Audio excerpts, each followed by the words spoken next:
بسم الله الرحمن الرحيم ولقد يسرنا القرآن للذكر فهل من مدكر.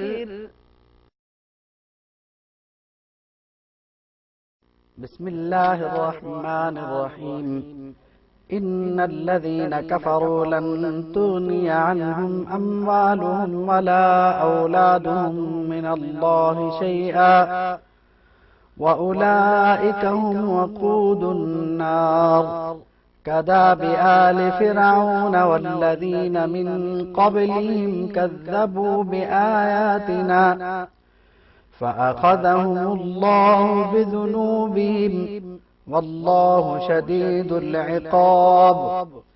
قل للذين كفروا ستغلبون وتحشرون إلى جهنم وبئس المهاد. قد كان لكم آية في فئتين التقت فئة تقاتل في سبيل الله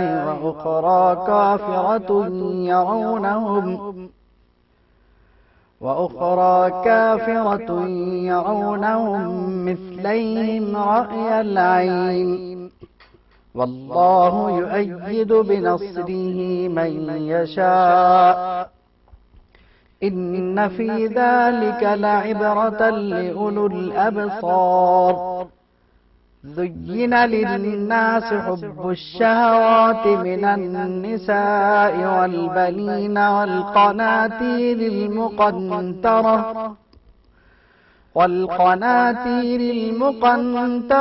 من الذهب والفضة والخيل المسومة والأنعام والحرث ذلك متاع الحياة الدنيا والله عنده حسن المآب. قل أنبئكم بخير من ذلكم للذين اتقوا عند ربهم جنات تجري من تحتها الأنهار خالدين فيها وأزواج مطهرة ورضوان من الله والله بصير بالعباد. صدق الله العظيم. تلاوت کردہ آیات کا پچھلی آیات کریمہ سے تعلق یہ بنتا ہے کہ پچھلی آیات کریمہ میں عقل مندوں کی جانب سے ایک جامع ترین دعا کا ذکر ہے جو یقیناً رب ہی کی طرف سے تعلیم فرمائی گئی ہے. اب اس دعا میں یہ بات پوشیدہ ہے کہ اس میں دعا کے ساتھ ساتھ ان کے ایک عقیدے کا اظہار بھی ہے جو مجموعی طور پر بڑی اہم بات ہے، اور وہ اہم عقیدہ ہے قیامت کے دن کا عقیدہ.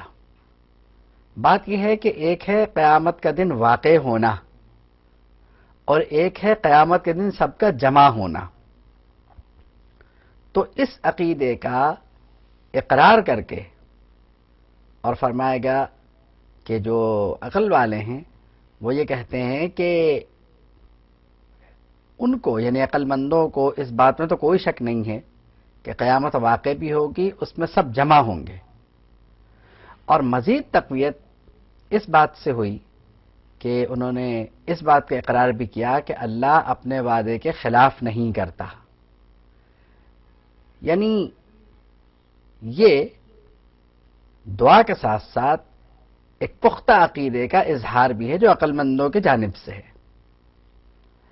اب رہے وہ لوگ جو مال دولت اولاد کے غرور میں مبتلا ہو کر یہ سمجھتے ہیں کہ ان کو سب کچھ اس بنیاد پر حاصل ہو جائے گا کہ ان کے پاس یہ سب کچھ موجود ہے. تو اب ایسا شخص مسلمان تو نہیں ہو سکتا. یعنی جو یہ یقین نہ رکھے کہ قیامت کے دن واقع ہوگا، اس میں سب جمع ہوں گے، تو یقیناً یہ کفر کی بات ہے. اور جس کو اللہ کے وعدے کا یقین نہ ہو تو وہ کافر ہے۔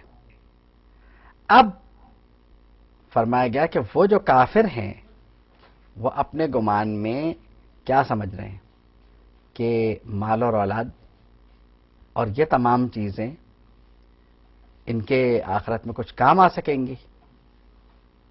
تو فرمایا کہ ایسا نہیں ہے۔ لن تغنی عنہم اموالہم، کہ ان کو ان کے مال اور ان کی اولاد قیامت کی مصیبتوں سے نجات نہیں دلا سکتی، اور اس لیے نہیں دلا سکتے کہ وہاں مال و اولاد میں کوئی قوت باقی نہیں رہے گی۔ مال جو اس دنیا میں خرچ کر دیں اور اللہ کے راہ میں خرچ کر دیں، اولاد جس کی تربیت یہاں اچھی کی گئی ہو اور وہ اولاد صالح ہو تو وہ آپ کے کام آ سکے گی۔ نالائق اولاد جو ہے وہ تو بیچاری اپنے ہی کام نہیں آ سکے گی، آپ کے کام وہاں کیا جا کے آئے گی وہ؟ یعنی کافر تو اپنے مقام پر ہے، لیکن مسلمان کا معاملہ اور ہے، اس پر ابھی یعنی وہ بات جو ہے موضوع بحث نہیں ہے۔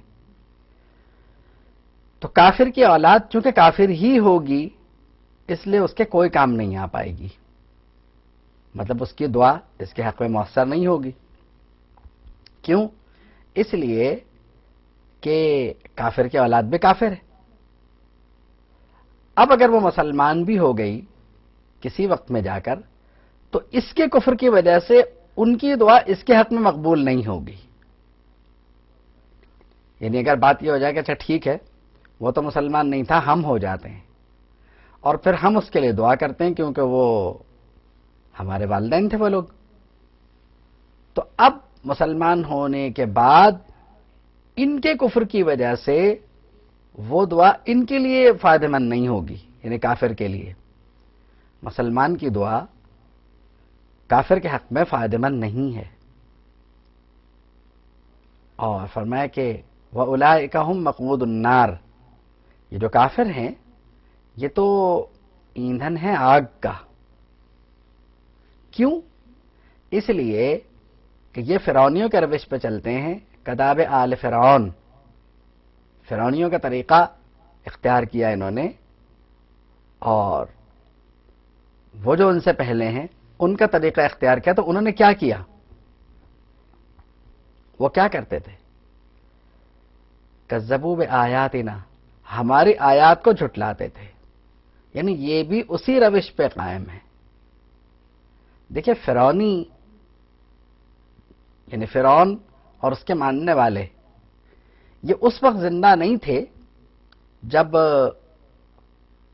کفار مکہ موجود تھے اور نبی کریم صلی اللہ تعالی علیہ وسلم کا عہد مبارک تھا، تو اس وقت فرعون اور آل فرعون کی بالکل بھی زندہ نہیں تھے، یہ تو تاریخ ہے۔ اب جب یہ زندہ نہیں تھے تو پھر کیا چیز تھی؟ ان کی چھوڑی ہوئی تعلیمات تھیں، ان کا طریقہ تھا، تو ان کے طریقے پر عمل کر کے کسی شخص کو فلاح تو کیا ملتی؟ فرمایا کہ یہ تو آگ کا ایندھن ہے، آگ میں جائیں گے ایسے ہی جیسے وہ گئے۔ تو معلوم یہ ہوا کہ بروں کے طریقے پر عمل کرنا ویسا ہی حشر کرتا ہے جیسا ان بروں کا ہوا۔ کیوں؟ اس لیے کہ وہ بری تعلیمات پہ عمل کر رہے ہیں۔ تو بروں کی تربیت پر عمل کرنا جس طرح نقصان دہ ہے، اسی طرح اچھوں کی تربیت پر عمل کرنا فائدہ مند ہے۔ یعنی انبیاء کرام اور اولیاء کرام کی تعلیمات پر عمل کرنا وہ مفید ہے۔ یہ آیات کریمہ کو جھٹلایا کرتے تھے تو ان کا طریقہ نقصان دہ ہے۔ اب یہ عمل تو ان کا ہے، گناہ تو ان کا ہے، لیکن طریقہ ان کا ہے، تو اس کا جو نقصان ان کو ہو رہا ہے اس چھوڑے ہوئے طریقے کا، تو یقینی طور پر اس کا نقصان ان کو بھی ہو رہا ہے اور انہیں بھی یقیناً اس کا وبال پڑے گا جا کر کے برے طریقے چھوڑ کے آئے تھے اس دنیا میں۔